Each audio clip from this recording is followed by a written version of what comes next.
Il giudice dell'udienza preliminare ha rinviato tutti a giudizio, ha disposto il rinvio a giudizio nei confronti di tutti gli imputati.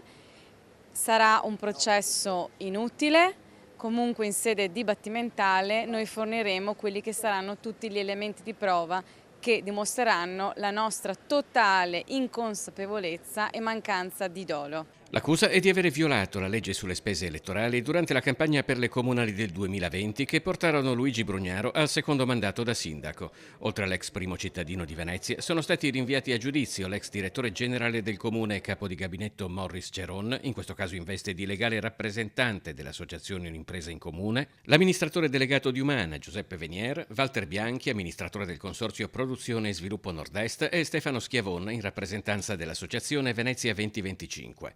Secondo l'accusa, il tetto di spesa sarebbe stato sforato di oltre €500.000, una contestazione rigettata dagli avvocati di Brugnaro e Ceron. Non c'era nessun mezzo milione in più da rendicontare. Il problema è questo: continuano a non prendere atto che una campagna elettorale ha una durata predeterminata dalla legge e che solo le spese entro quel periodo di tempo predeterminato dalla legge va rendicontato.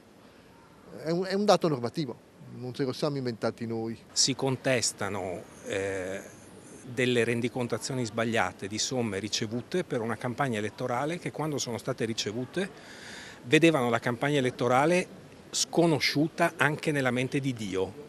Finanziamenti di dicembre del 2019 per le elezioni di settembre del 2020. Chi poteva sapere che quei soldi sarebbero stati destinati a che cosa? Oltre a sanzioni pecuniarie, lo sforamento dei limiti di spesa elettorale può anche determinare la decadenza della carica elettiva. In ogni caso, Brugnaro non è già più sindaco di Venezia e il procedimento arriva a 6 anni dai fatti contestati. No, ma noi non vogliamo prescrizioni, noi vogliamo che emerga la verità e che venga rispettata la legge.